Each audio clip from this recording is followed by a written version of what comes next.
Bueno, hoy día estamos con el doctor Jorge Linares, médico internista, especialista en medicina funcional.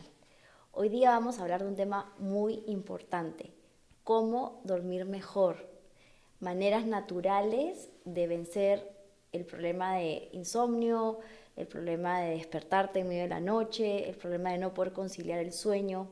Y vamos a entender mucho más a fondo por qué es importante dormir a las 10 de la noche, por qué es importante dormir 8 horas y por qué es tan importante priorizar nuestro sueño y no quedarnos trabajando hasta tarde ni hacer esto una costumbre.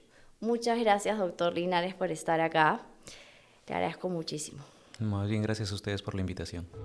Aquí aprenderás a cuidar tu mente de la mano de expertos y de las investigaciones más recientes. La idea es democratizar la información científica más actualizada y ponerla a disposición de todos gratuitamente. Bueno, quería empezar esta entrevista con esta pregunta. ¿Qué pasa si una persona duerme superficialmente? Es decir, duerme, pero se siente al día siguiente cansado. ¿Y qué pasa si se despierta, si duerme menos de 8 horas y esto se vuelve algo recurrente en su vida? ¿Qué pasa a largo plazo? Bueno, entramos en problemas, ¿no? Lo primero que hay que recordar es que el sueño es la tercera parte de nuestra vida. Al ser la tercera parte de nuestra vida, lamentablemente no ha sido muy bien estudiado.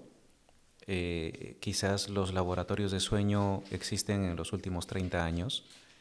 Sin embargo, se ha visto que el insomnio, el dormir superficialmente, el tener despertares, el dormir menos de 4 horas, lo que te va a hacer es limitarte en muchas cosas. ¿Y por qué? Porque durante el sueño nosotros reparamos nuestros tejidos. Eh, el sueño está constituido por ciclos que duran más o menos 90 minutos. Y en esos 90 minutos uno pasa del sueño superficial a niveles del sueño un poquito más profundos que se clasifican N1, N2, N3, hasta llegar al sueño REM. Y es en estas etapas de sueño profundo donde vamos a reparar nuestros tejidos. Si uno no llega a sueño profundo, al día siguiente nos vamos a levantar cansados. Y tu rendimiento en el trabajo va a ser malo. O sea, si la noche anterior tú dijiste, bueno, mañana me toca una presentación, voy a amanecerme. Bueno, haces tu presentación, pero al disertar esa presentación, tu rendimiento no va a ser tan adecuado, como si hubieses dormido tus 8 horas y hubieses tenido varios ciclos de sueño REM. Entonces, el sueño no solamente es importante para nuestro desarrollo como persona y nuestro desempeño en las actividades que hagamos. Seas un docente, seas un bombero, seas un policía, seas un médico, seas un abogado. El sueño tiene que ver con muchas cosas de tu rendimiento, pero también se ha visto que la deprivación del sueño se relaciona con hipertensión, diabetes, cáncer, desarrollo de enfermedades cognitivas como el Alzheimer, la obesidad, los trastornos de microbiota intestinal. E incluso se ha visto también enlazado con trastornos de niños, ¿no? Trastorno del espectro autista o los niños que son hiperactivos, ¿no? Entonces, el sueño tiene una gama inmensa en nuestra salud. O sea, el sueño no solamente es échate a dormir y despiértate con energía. No, durante esa etapa de échate a dormir y despiértate con energía, limpias toxinas, reparas tu músculo, limpias aquellas toxinas que se han acumulado en el sistema nervioso central. Si estás, por ejemplo, haciendo ejercicio y musculación, ahí es donde se construye tu músculo. Si has tenido una cirugía reciente, tu proceso de cicatrización se va a dar mayoritariamente ahí en el sueño profundo. O sea, no solamente es dormir y levantarte. Dormir es un proceso. Y es un proceso antiinflamatorio. Exactamente, ¿no? Entonces, las cosas naturales que te dan antiinflamación son las que también van a ayudarte pues a tener un buen dormir, ¿no?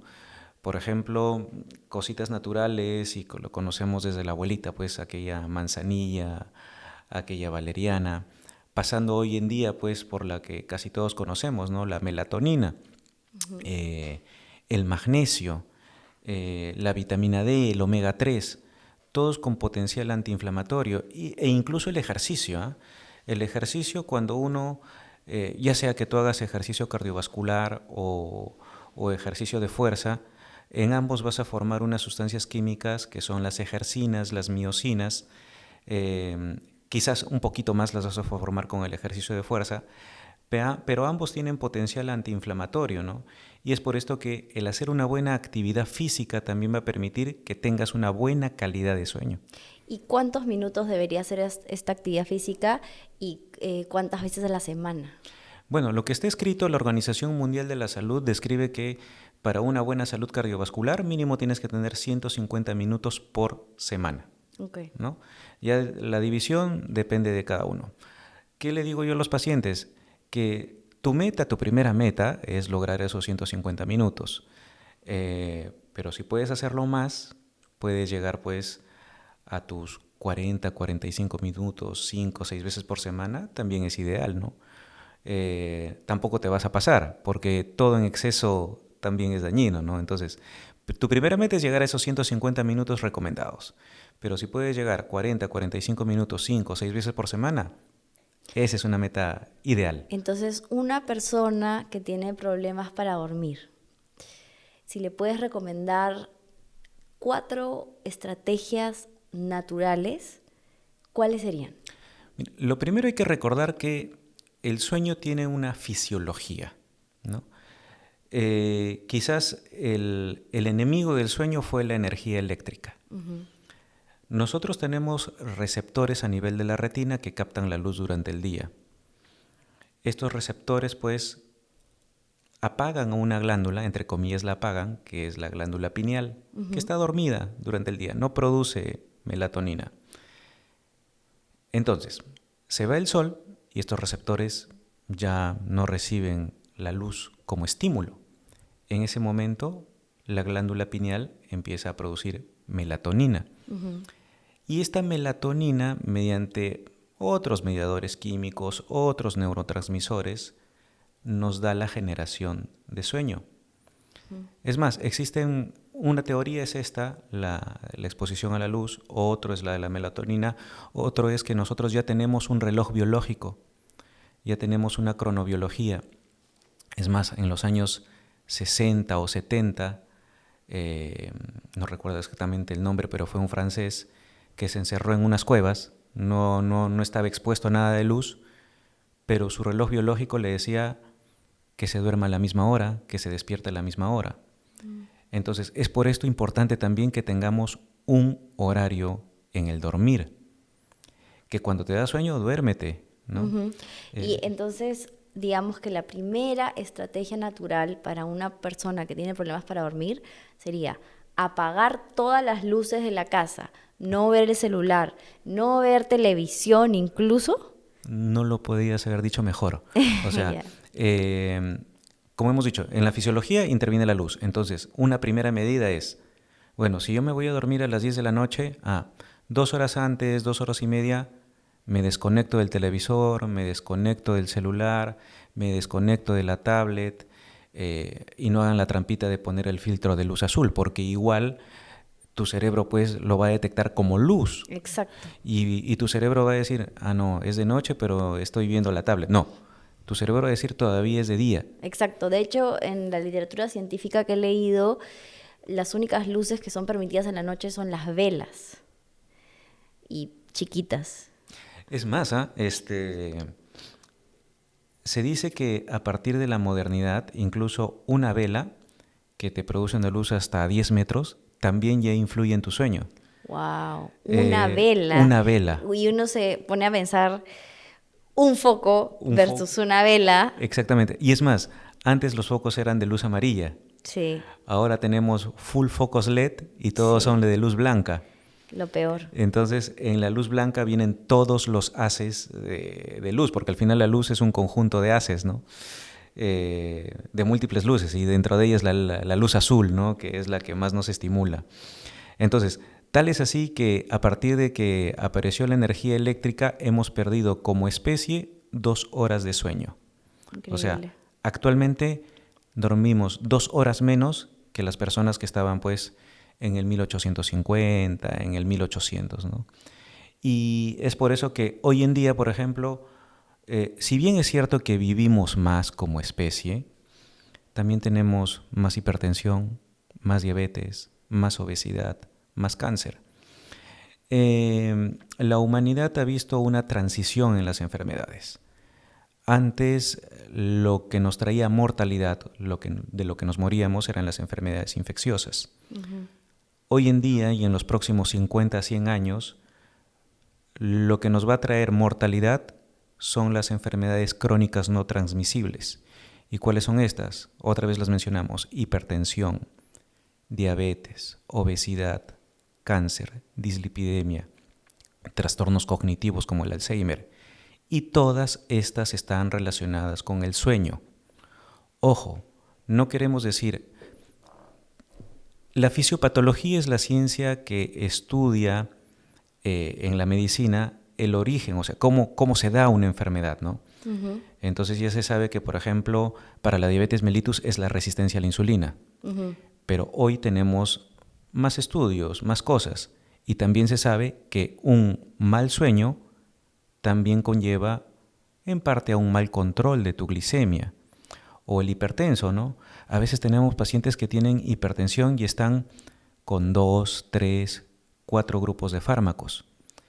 Y el paciente hace su dieta, su ejercicio, está en un peso pues ya casi en su meta para su talla, pero no se nos pasa por alto a veces preguntar a los mismos médicos: oye, ¿y cómo duermes? ¿Qué tal Sí. duermes, no?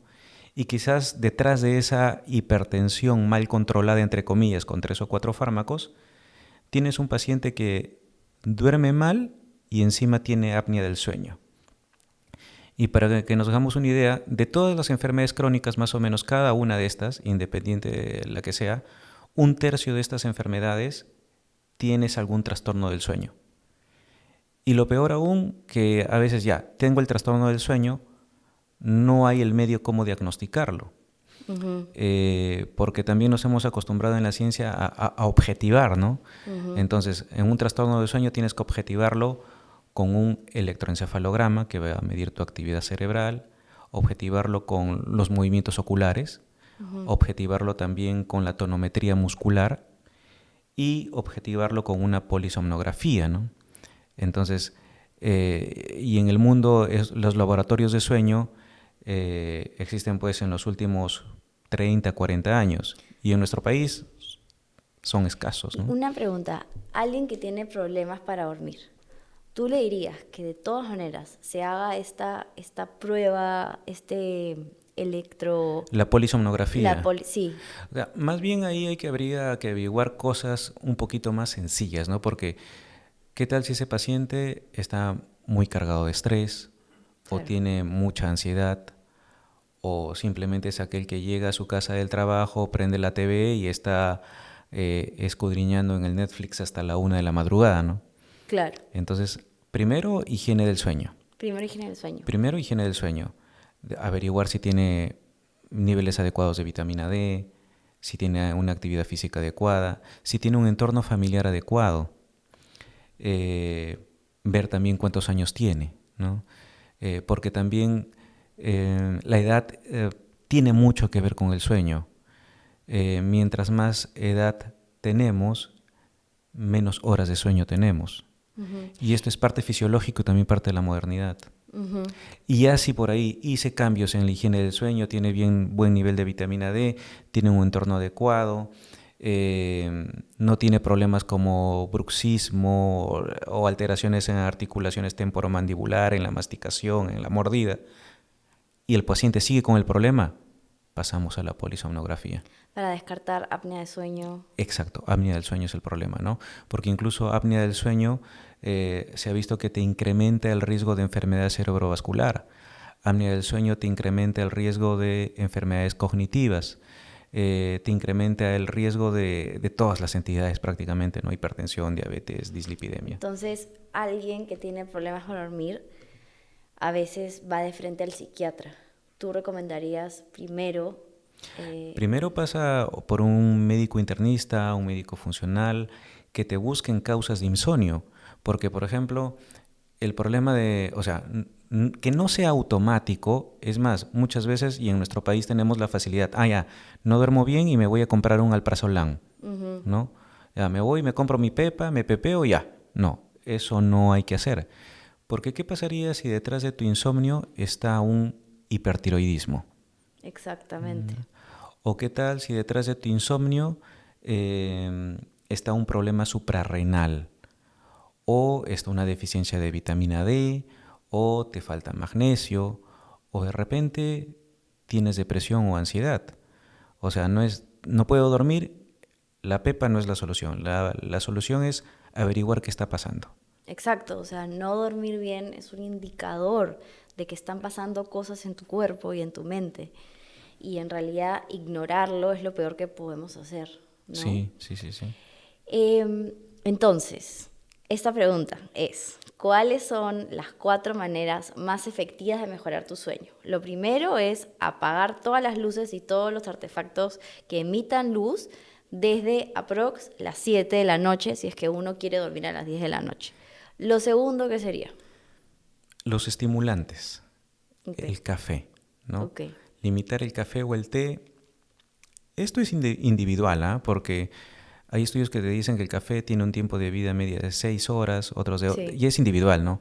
Hay algunos que el café lo tomas y no te hace nada, otros que lo tomas una tacita y estás despierto todo el día. O sea, quítate el estimulante, quítate el café, quítate el té, o máximo tómalo hasta las 4 o 5 de la tarde, no sí. más. Bueno, en mi caso, por ejemplo, yo máximo me puedo tomar un café y me tomo uno al día a las 11 de la mañana.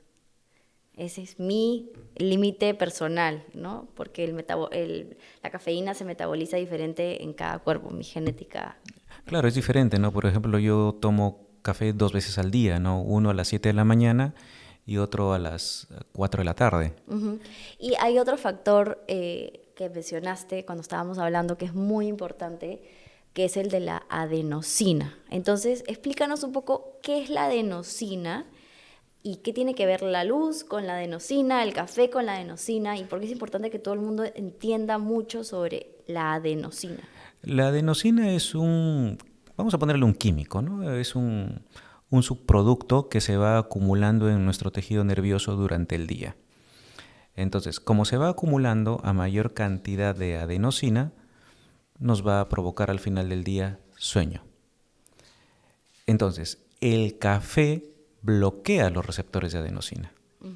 Entonces, es por esto que al final el café, dependiendo de cuánto tiempo te bloquee, al final vas a tener sueño, porque la adenosina está ahí. Y la adenosina es una sustancia que la tienes que depurar, la tienes que limpiar. Y durante el día no solamente se acumula adenosina en tu sistema nervioso, se acumula también otra sustancia que es el beta-amiloide, que seguro muchos lo han escuchado, ¿no? La relación del beta-amiloide, que es una proteína que se acumula, prácticamente es el culpable de la enfermedad de Alzheimer. Entonces, este beta-amiloide, cuando nosotros dormimos, se abren las puertas de la barrera que tenemos natural en el cerebro, la barrera hematoencefálica, lo cual permite la salida de este beta-amiloide, el cual ya es depurado, detoxificado en el hígado. Entonces, dormir es importante, ¿por qué? Porque vas a eliminar este beta-amiloide. Y otras neurotoxinas. Y otras neurotoxinas. Es por eso que si, por ejemplo, tú te la pasas de lunes a viernes y duermes de lunes a viernes, te la pasas durmiendo 5 horas, el fin de semana te vas a dormir 10 u 11. ¿Eso es por qué? Porque tu cuerpo necesita eliminar estas neurotoxinas. O sea, no es casualidad que el fin de semana te duermas mal, sino que tu cuerpo lo necesita. Entonces, siguiendo esta pregunta de cuáles son las 4 maneras más efectivas de mejorar tu sueño, Vamos con la luz. Vamos con la luz, la primera. Los estimulantes. Los Hay que estimulantes, la darlos. segunda. La tercera. Actividad física. ¿Por qué? Hay que hacer actividad física porque durante la actividad física se forman unas sustancias que son las ejercinas, las miocinas, que terminan siendo antiinflamatorias y también favorecen el sueño.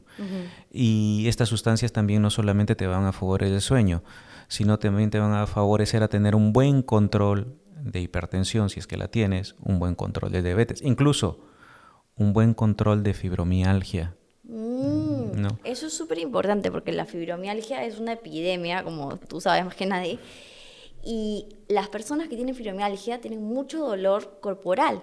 Entonces, no quieren hacer deporte porque el deporte como que aumenta ese dolor. Exacto. Entonces, ¿qué es lo que tú le recomiendas a una persona con fibromialgia? Que empieces a hacer deporte de a poco, porque al final vas a tener el beneficio.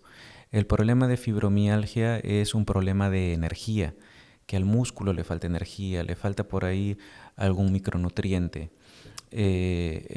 Incluso se ha visto que pacientes que no duermen bien tienen peor control del dolor.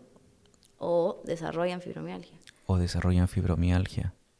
Entonces, al final, todas estas entidades que han aparecido hoy en día producto de la modernidad, ¿no? Fibromialgia. Lupus. El lupus también se relaciona con el sueño, ¿no?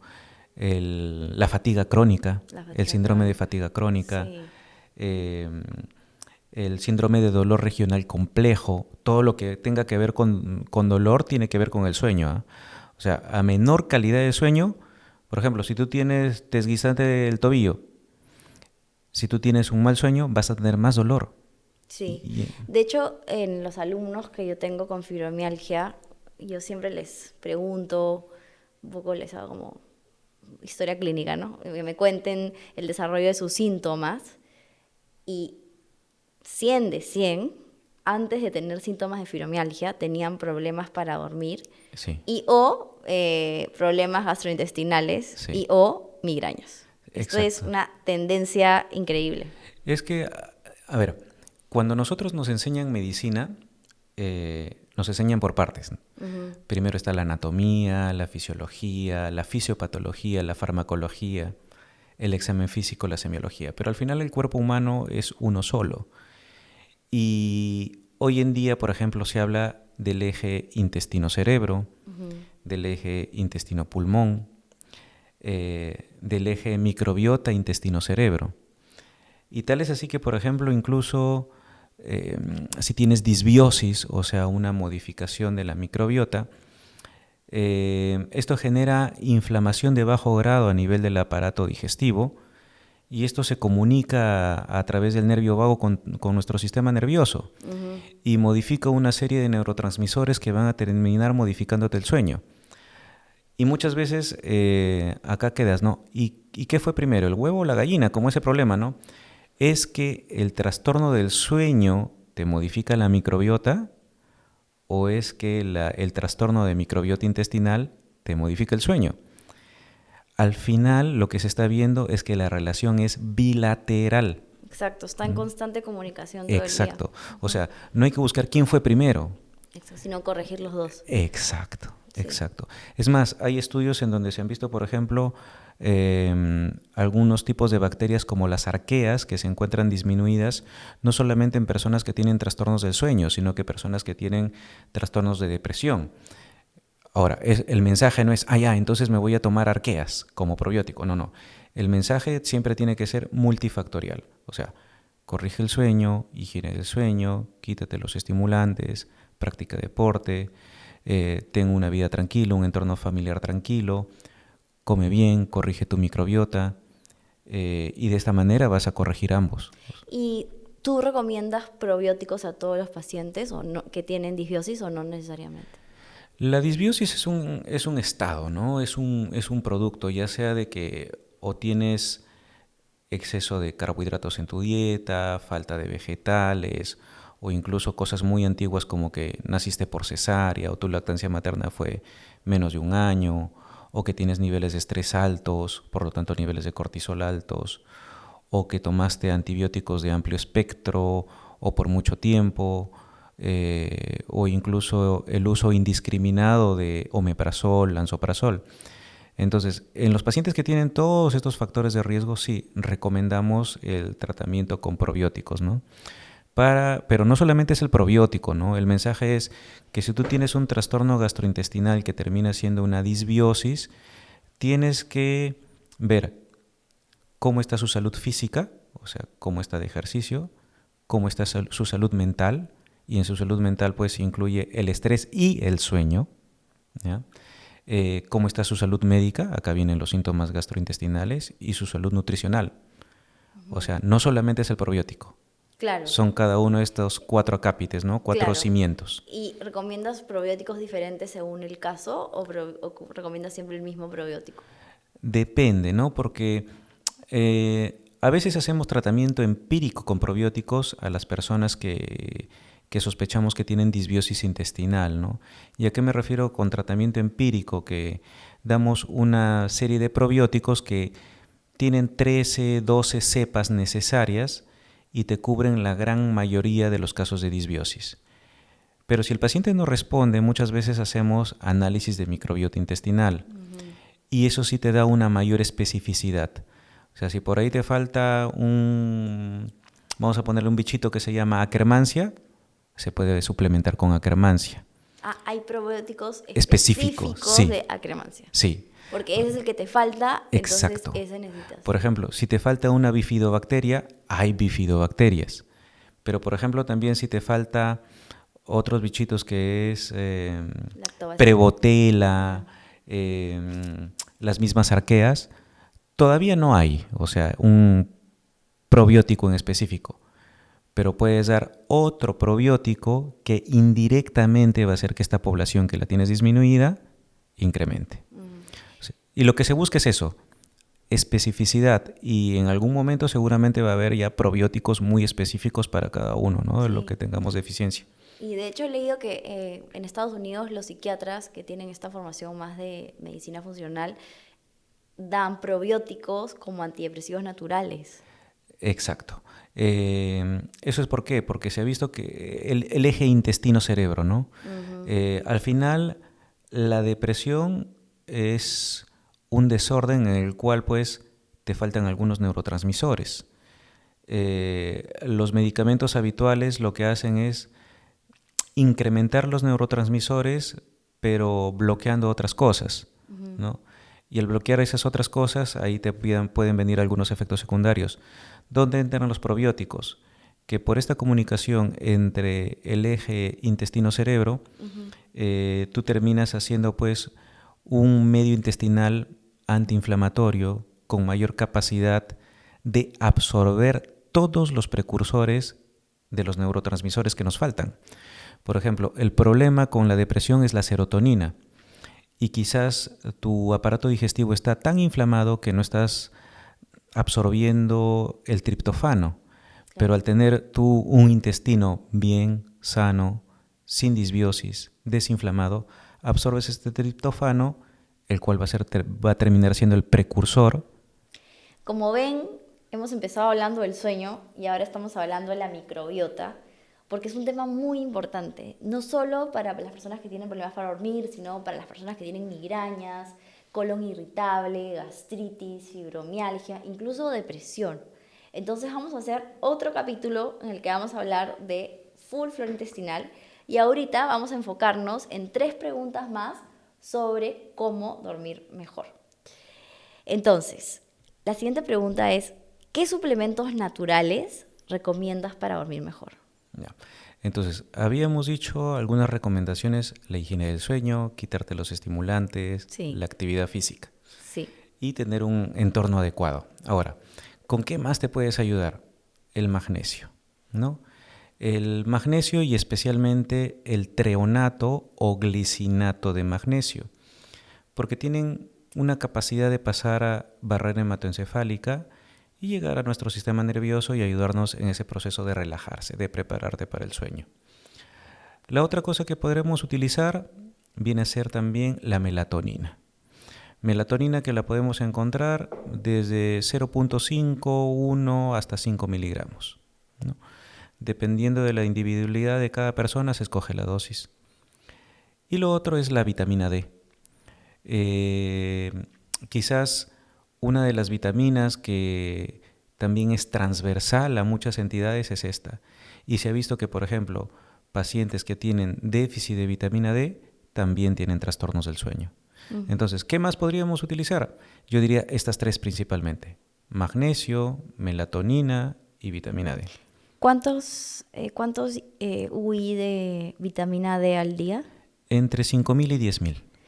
Hay muchos doctores que cuando les dices esto, porque yo se los he dicho, porque por toda la literatura científica que he leído de la vitamina D como un tratamiento además que previene el cáncer, o sea, hay un montón de literatura científica de la relación entre la vitamina D y la prevención de cáncer, y entonces muchos médicos dicen, no, 5.000 IU al día es demasiado.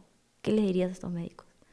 Que actualmente pues ya hay estudios en donde incluso utilizan 120.000 a 200.000 unidades por día, ¿Qué? pero son cosas seleccionadas. Wow.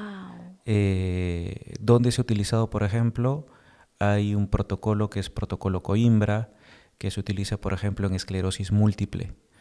Ahora, entonces, ¿cuál es el temor de utilizar dosis altas de vitamina D? La toxicidad. Pero en realidad la vitamina D no da la toxicidad. Lo que da la toxicidad es la hipercalcemia, que sí es cierto, se puede presentar con dosis altas de vitamina D, pero con dosis fisiológicas entre 5 o 10.000 es muy, muy, muy rara su presentación, es extremadamente rara. Okay. Y aparte que la tienes que monitorizar, ¿no? O sea, tú le vas a dar a un paciente 5.000 a 10.000 unidades por día, le tienes que monitorizar la vitamina D, a lo Claro, menos mensual o bimensual, ¿no? claro. No lo vas a dejar a la deriva. Sí, es importante hacerse ese examen de vitamina D mensualmente, sobre todo en el invierno, porque yo he visto, yo doy un curso de salud mental y les pido que se hagan su análisis de vitamina D y yo he visto gente que tiene 12, que tiene 10 de vitamina D. O sea, digamos, el rango óptimo me parece que es de 50 a 80, ¿o cuál es el rango óptimo? Lo que se ha visto en la literatura es más, quien estudió más vitamina D entre el año 2000 y 2010 es un estadounidense, Holick, el cual establece valores, puntos de corte, de 30 a 100, Ujú. el punto normal. Ya, Menos de 30 ya estamos hablando de deficiencia, menos de 20 ya estamos hablando de insuficiencias, claro. ¿no? Pero creo que hay como nivel, digamos, normal y hay nivel óptimo. Exacto. ¿A qué va eso? Eh, el nivel de 30 es para que la vitamina D ejerza la función en el metabolismo del calcio. Ya. Si tú tienes valores entre 50, en promedio 50, ahí vas a tener funciones ya cardiovasculares, cutáneas, cabello. Pero si tú tienes valores en torno al 70-80, va a regular el sistema inmune. Ya, ya, E ya. incluso se ha visto que niveles altos de vitamina D, claro que estos son estudios experimentales, puede silenciar algunos genes de programación para cáncer. Sí, y también como antidepresivo natural. Exacto, o sea, la vitamina D también es otra cosa muy, muy amplia, ¿no? Sí, Y es necesaria, sino que a veces se pasa por alto. sí, no creo que en ninguna clínica convencional hagan examen de vitamina D, la verdad, para el diagnóstico de, no sé, muchas enfermedades. Pero qué necesario es. Y tengo una última pregunta. ¿Por qué es importante comer máximo a las 7 de la noche? Bueno, porque tu proceso de digestión va a interferir con tu buen dormir. Imagínate que te vas a cenar a las 9 de la noche Ujú. eh, y te vas a comer una parrilla, te vas a beber cerveza y regresas a tu casa plan de medianoche. Tus movimientos intestinales ya no son lo mismo. Tu digestión va a ser mucho más lenta. ¿Cómo vas a dormir? Y encima, si te logras dormir, ¿cómo vas a amanecer al día siguiente? Vas a amanecer con eructos, hiperacidez, quizás hasta con diarrea. Entonces, no es una muy buena idea comer tarde. ¿Por qué? Porque tu proceso de digestión es lento en la noche y eso va a irrumpir con tu sueño. Ya, ok. Bueno, muchísimas gracias por esta entrevista tan interesante sobre todos los factores naturales que afectan en nuestra capacidad de dormir y todos los factores de estilo de vida que muchas veces por el estilo de vida moderno estamos haciendo tan mal. Muchas gracias por escucharnos.